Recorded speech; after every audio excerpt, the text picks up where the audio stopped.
Assalamualaikum warahmatullahi wabarakatuh.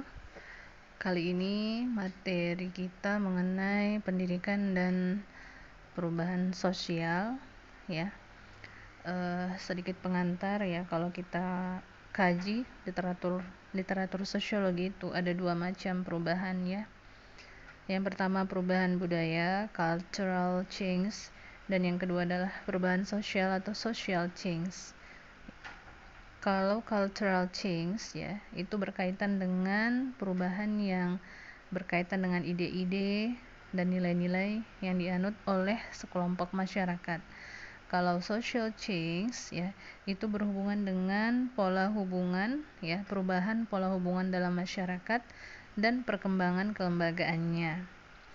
Kedua perubahan ini ya, cultural change dan social change ini memiliki hubungan timbal balik. Jadi ada hubungan timbal balik gitu ya, antara cultural change, perubahan budaya, dan social change dan perubahan sosial. Tapi nanti juga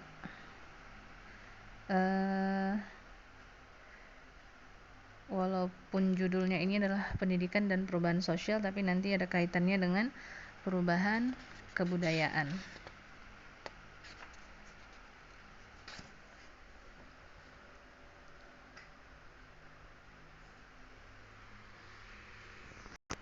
Sebagaimana yang kita ketahui ya, di masyarakat itu ada banyak sekali perubahan-perubahan sosial yang terjadi. Termasuk di dalamnya adalah pola komunikasi yang awalnya itu adalah face to face ya. Sekarang seiring dengan perkembangan dan kecanggihan teknologi, pola komunikasi sudah serba jarak jauh ya. Polanya jarak jauh dengan menggunakan alat teknologi yang mendukung. Nah, pola komunikasi ini kemudian pada akhirnya berpengaruh pada pola pendidikan dan pola hidup masyarakat dalam berbagai sisi. Nah, untuk pendidikan Islam sendiri ini menjadi sebuah pertanyaan besar ya, apakah memang pendidikan Islam kita ya itu sudah siap dengan pola perubahan sosial yang terjadi saat ini, yang dibarengi dengan pengaruh dari kecanggihan teknologi dan informasi saat ini.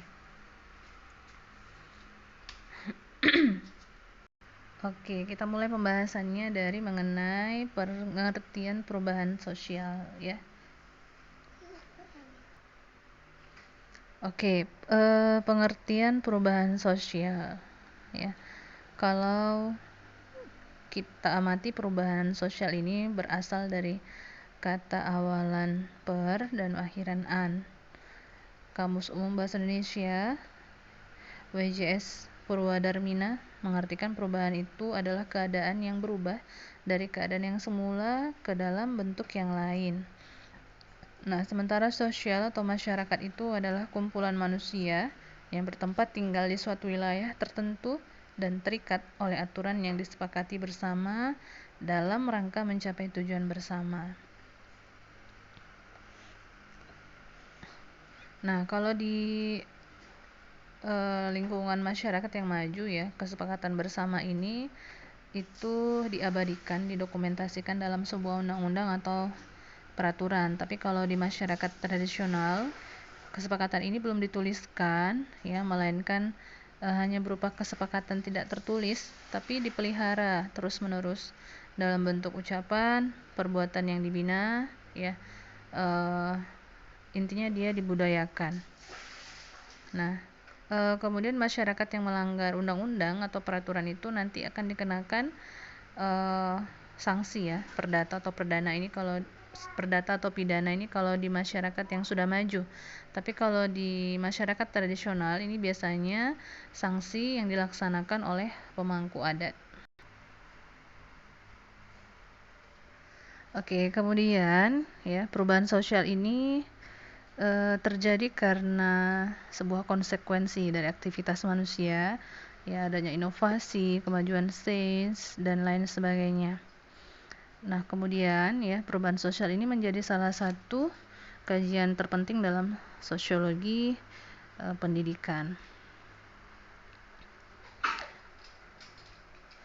Reiser dan Goodman tahun 2004 ya mengatakan bahwa perubahan sosial itu menjadi setting sosiologi yang terus berkembang seiring dengan perubahan yang terjadi.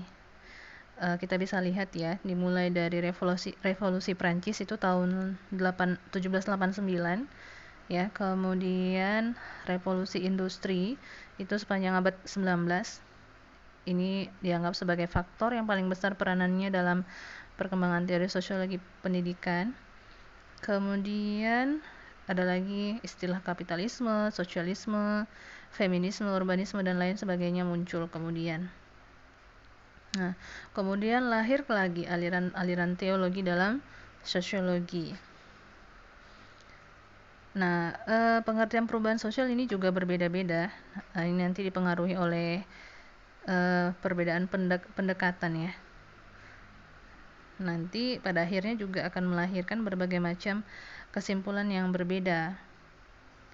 Kita lihat misalnya Auguste Comte dalam Jansen ya, tahun 87 dan Adam dan CD tahun 2000 serta Reiser dan Goodman 2004 itu menguraikan perubahan sosial dalam 3 tahap.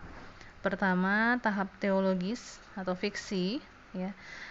Dalam tahap ini peristiwa yang terjadi di masyarakat, gempa bumi, longsor, kemarau panjang, kelaparan, peperangan dan lain sebagainya itu disebabkan oleh hal-hal di luar jangkauan manusia. Jadi pada waktu itu manusia dalam keadaan primitif, tidak memiliki ilmu pengetahuan, keterampilan dan keahlian lainnya. Itu. Jadi mereka memanfaatkan apa yang diberikan alam secara natural. Nah, kemudian yang kedua itu adalah tahap metafisik. Pada tahap ini, ya manusia itu sudah mampu melakukan proses abstraksi dan menghubungkannya dengan pemikiran yang sifatnya filosofis. Kemudian dihubungkan dengan alam ide yang selanjutnya mereka beri nama Tuhan atau bahasa lainnya, itu adalah metafisik. Nah, pada tahap ini ya sesuatu itu hanya dapat dipahami oleh akal dan diyakini oleh hati. Oke, kemudian yang ketiga adalah tahap saintifik atau positivistik. Pada tahap ini manusia sudah mulai dapat berpikir, jadi sudah bisa menemukan hukum-hukum yang menguasai alam dan kehidupan sosial. Nah, kemudian kalau misalnya terjadi peristiwa alam ya, mereka tidak menghubungkannya dengan kekuatan gaib lagi atau dengan melakukan upacara ritual. Tetapi pada tahap ini manusia sudah menghubungkannya dengan sains yang mereka miliki. Nah, sains yang mereka miliki itu sudah berdasarkan pembuktian yang empirik ya, yang dapat diamati, dilihat, diukur, begitu. Pada tahap ketiga ini manusia sudah tidak lagi memerlukan agama dan filsafat ya, karena segala kebutuhan hidupnya sudah terjawab dan bisa diatasi oleh ilmu pengetahuan dan teknologi. Nanti ada lagi pendapat Emil Durkheim dalam Havekam dan Amilcar, dan masih ada lagi pendapat-pendapat yang lain. Oke, kemudian kita ke sebab dan akibat perubahan sosial ya. Sebab dan akibat perubahan sosial. Sebab dan akibat perubahan sosial itu menurut Astrid S. Susanto ya, ada banyak. Di antara lain itu majunya ilmu pengetahuan ya, mental manusia, teknik serta penggunaannya di dalam masyarakat, komunikasi dan transport, urbanisasi, perubahan-perubahan dan pertambahan harapan dan tuntutan manusia atau the rising demand. Jadi semua ini berpengaruh ya di dalam masyarakat. Kemudian sebagai akibat dari adanya sebab-sebab itu ya, terjadilah hal-hal berikut. Yang pertama, terjadinya teknologisasi kehidupan ya, karena adanya loncatan revolusi di bidang iptek ya,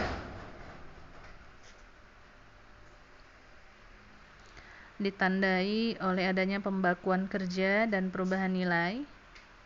Jadi makin dominan istilah efisiensi dan produktivitas. Kemudian yang kedua itu adalah kecenderungan perilaku masyarakat yang makin fungsional yang makin fungsional ya.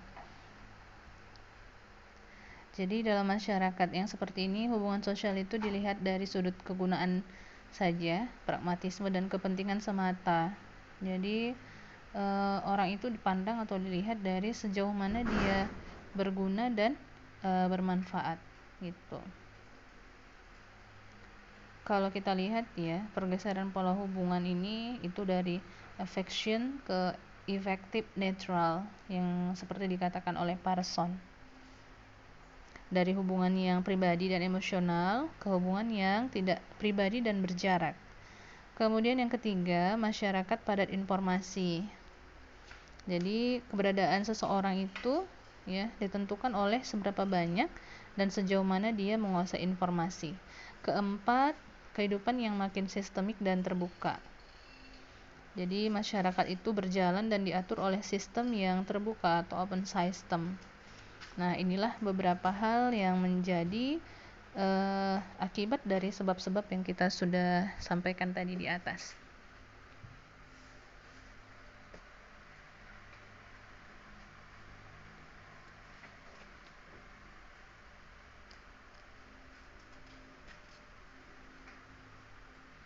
Oke, itu saja dulu untuk pertemuan kali ini. Nanti kita lanjut lagi di pertemuan berikutnya. Terima kasih sudah menyimak pemaparan ini. Assalamualaikum warahmatullahi wabarakatuh.